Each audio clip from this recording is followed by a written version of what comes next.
Forged by Destiny, Chapter 1, The Discovery. Dr. Livia Collins brushed aside the dirt, her fingers grazing something cold and ancient, a small bronze tablet, one that had been buried for thousands of years beneath the ancient soil, waiting, it seemed, just for her. There had been a bizarre feeling about that morning, as if she had felt something strange, yet familiar, as if guided by time itself, yet remotely shrouded in ancient mystery, as if her presence had waited for this moment, this first touch by Livia's hand, light as it might have been. Livia sat back, brushing her hands clean on her worn cargo pants. Her fingers tingled from the surprising coolness of the bronze beneath them, her pulse quickening. They had spent days at this remote site under the scorching sun, working right up to the overpowering cliff, inches from her probing fingers, excavating what appeared to be the remains of a forgotten battle by a people obliterated or perhaps purposefully omitted from the pages of history. The whole morning she had felt as though the very air had crackled with anticipation. Now, as the evening started showing its colors, the sun sinking low over the cliffs bathed everything in a golden glow. Livia carefully lifted the tablet, noting the surprising heft of the small object, as though it carried more weight or importance than its size might have indicated. Symbols of ancient gods were engraved along its circumference, skillfully detailed despite the centuries buried beneath the earth. "Find something?" came a voice over her shoulder, jolting her from her trance. She turned to see Ben, her assistant and fellow archaeologist, watching her with a curious but wary expression. A few years younger and armed with a charming skepticism about anything mystical, Ben usually grounded her on digs. Yet today, his face looked paler than usual, as if he too had felt the strange energy about them. Something interesting," she replied, keeping her tone measured, though excitement pulsed beneath her words. She didn't want to sound overexcited about her discovery. Not yet, at least. Ben crouched beside her, eyes narrowing as he studied the tablet. "Interesting. It's more than that," he muttered, rubbing his chin thoughtfully. "That? Well, honestly, it looks almost new. Weird, isn't it?" "Yes, it's a cliff.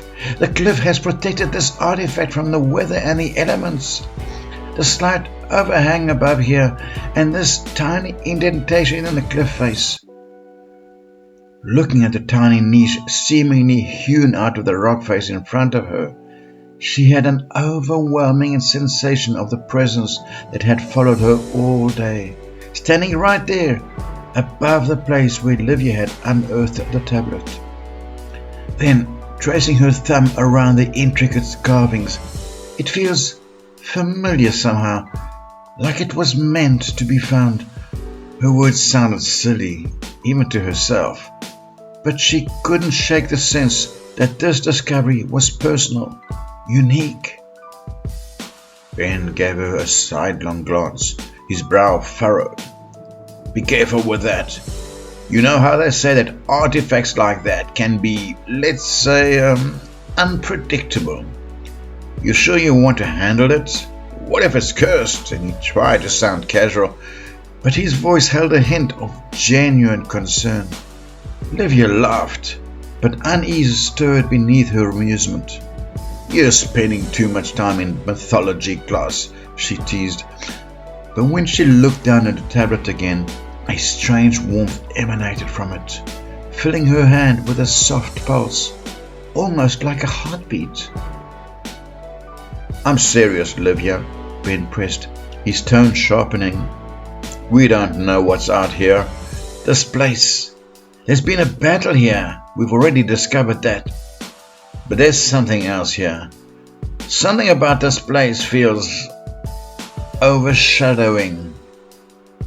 Overshadowing? What a strange thing for him to say, she thought. For a moment, she almost let herself consider his words. The wind had picked up, carrying with it the salty tang of the sea and a hint of something else. The scent both earthy and metallic, like the taste of an impending storm. The panorama around them had grown darker, shadows stretching longer over the crumbling landscape, as if the earth itself was waiting for something to unfold. Look, let's just wrap up and head back to camp, Ben continued, nodding towards the approaching dusk. We can study the tablet tomorrow in the daylight. Who knows what secrets it's hiding? She hesitated, feeling the weight of the tablet in her hand. You're probably right, she conceded, slipping it carefully into a pocket of her satchel. But I don't think I can wait until tomorrow to take a closer look. Back at the camp, the night had settled in, thick and quiet.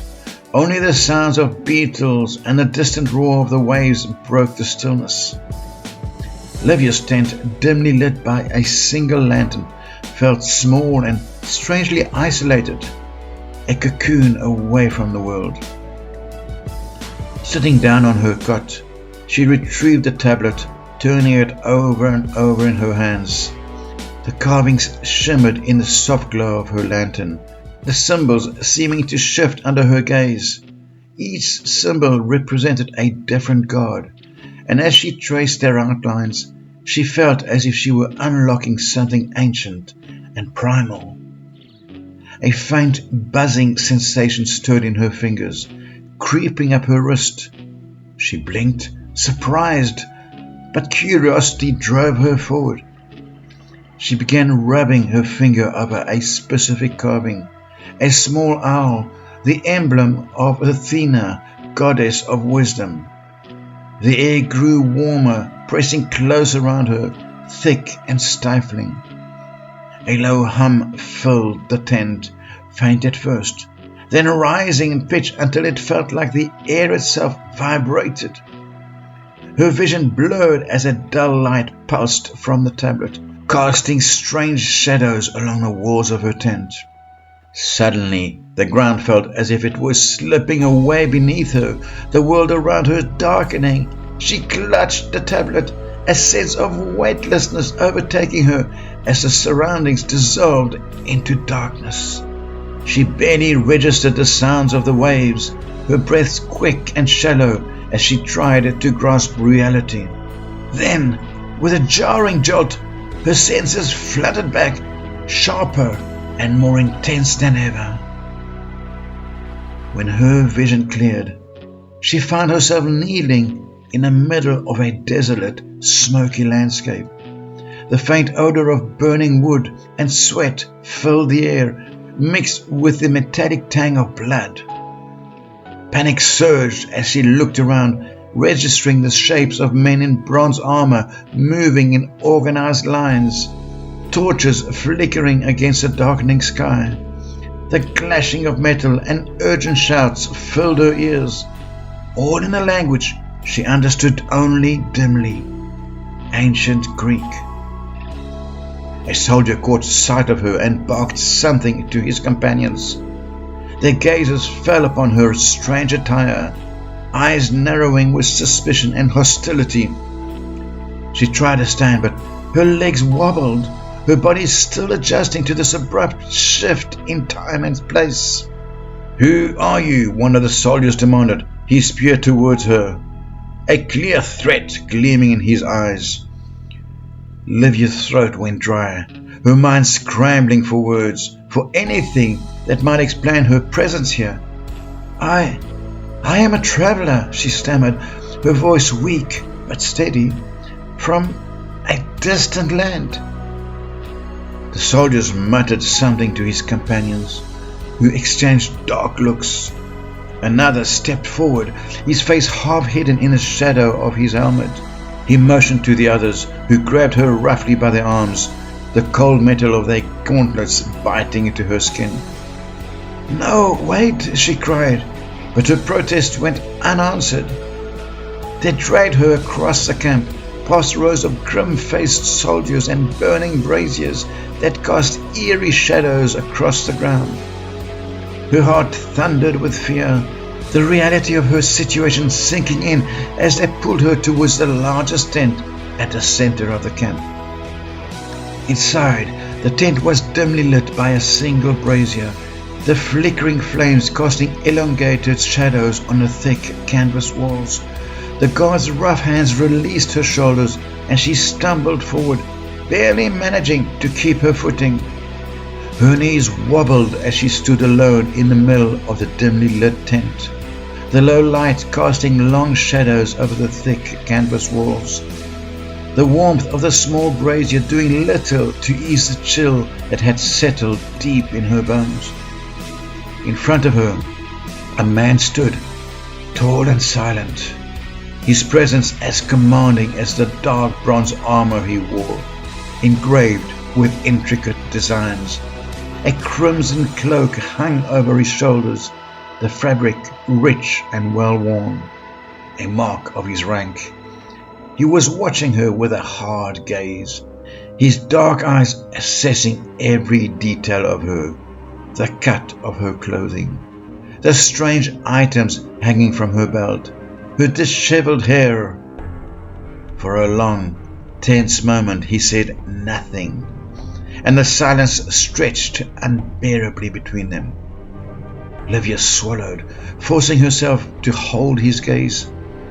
She was accustomed to dealing with powerful people in her career, but there was something different about him, a quiet, forceful intensity that left her feeling exposed and even vulnerable.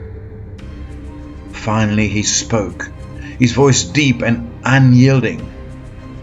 "You look foreign," he said in a deliberate, accented Greek, his tone a mixture of curiosity and skepticism. "Your clothes are strange, and you carry tools I have never seen. Explain yourself." She struggled to process his words, her mind racing to piece together fragments of ancient Greek from her studies. Her first instinct was to respond in English, but she knew that would be even stranger. She fumbled, her voice shaking as she tried to form a response in his language. "My name is Dr. Livia Collins," she said slowly, praying that her pronunciation was clear. I come from far away." The man's eyes narrowed slightly, and a murmur of surprise rippled among the guards at her side. Livia felt the weight of their stares, but the man before her remained unreadable, his gaze unwavering. "Far away," he repeated, his tone hardening. "That is no answer." He took a step closer, his shadow following over her. "Far away from where?" She hesitated, unsure how to respond. What could she say? From the future? From a world that didn't yet exist? The truth was impossible to explain, so she simply shook her head, a helpless gesture that seemed to frustrate him further. "Are you a spy?" he demanded, his voice low but sharp, like the edge of a drawn blade. "An enemy sent to infiltrate our camp?" "No," she answered quickly, her voice steadier now. "I mean no harm. I found myself here by accident." She looked at him, hoping he could see the sincerity in her eyes. "I don't even know where I am." A flicker of surprise crossed his face, but it was gone in an instant.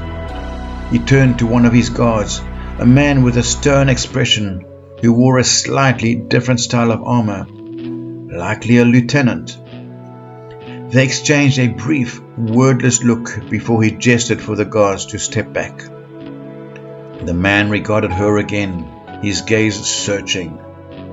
"My name is Kyros," he said at last, his tone still cold, but slightly less hostile. "I am prince of this land, And you? He looked her over once more with an air of both caution and curiosity. You are an enigma. She nodded, her mouth dry. Prince Kiros, she repeated, her attempt at formality strained. I am a scholar, she offered, hoping the word translated. I study the past. A scholar, he repeated, raising an eyebrow, as if the word sounded foreign in his mouth. And you travel alone, without an escort, into the heart of a war camp? Livia bit her lip, grasping for an answer. Not by choice, she admitted. She hesitated, glancing around the tent as if it might somehow explain her situation. I was studying an ancient artifact, something very old. When I touched it, she trailed off, realizing how strange her story would sound. Kiros studied her for a moment, then nodded to his lieutenant. The man approached, leaning in to speak quietly into Kiros's ear. Livia couldn't make out their words, but she caught the tension in their voices, the wary glances cast in her direction. Wait here, Kiros instructed, turning to leave with his advisor. Livia's heart pounded as they stepped out of the tent, their low voices drifting back to her. She caught only fragments of their conversation, words like omen and sorcery mixed with others she didn't understand. Anxiety churned in her stomach. As she waited, the brazier's flames cast flickering shadows on the walls, painting eerie shapes that danced and shifted around her. The scent of burning wood filled her nose, mingling with the musty smell of leather and metal. Her senses were heightened, each sound amplified. The distant clang of swords, the murmur of soldiers outside, the faint whisper of the wind through the camp. Minutes later, Kiros returned, his expression unreadable, his dark gaze fixed on her with renewed intensity. His lieutenant followed, his stance tense, his eyes filled with something close to suspicion or fear. Dr. Livia Collins, Kiros said slowly, testing her name as if it were a riddle. My lieutenant tells me there is an ancient prophecy, a tale of a stranger from a distant land who would come when our kingdom stands on the brink of war. The words sent a chill down her spine, and she looked up at him, struggling to keep her face neutral. And you think that could be me? His lips curled into a faint, humorless smile. It is unlikely, he replied, though his gaze remained wary. But your appearance here, your strange attire, and your words make you difficult to ignore. She forced herself to meet his eyes, feeling the weight of his scrutiny. I don't know anything about a prophecy, she said, her voice soft but firm. But I promise you, I mean no harm. For a long moment, Kiros said nothing, simply watching her as though trying to peel back the layers of her mind. Finally, he gave a short nod, turning to his lieutenant. Prepare a tent for her, he ordered. We will keep her here under guard until we know what to make of her. Livia's heart sank, though she fought to keep her face composed. Under guard? Her situation had just grown infinitely more complicated. Her freedom now at the mercy of this enigmatic prince and the suspicions of his people. The guards moved forward to lead her away, and as she went with them out into the night, she couldn't shake the feeling that she had just stepped into the heart of something ancient and dangerous, a world where her survival was anything but certain.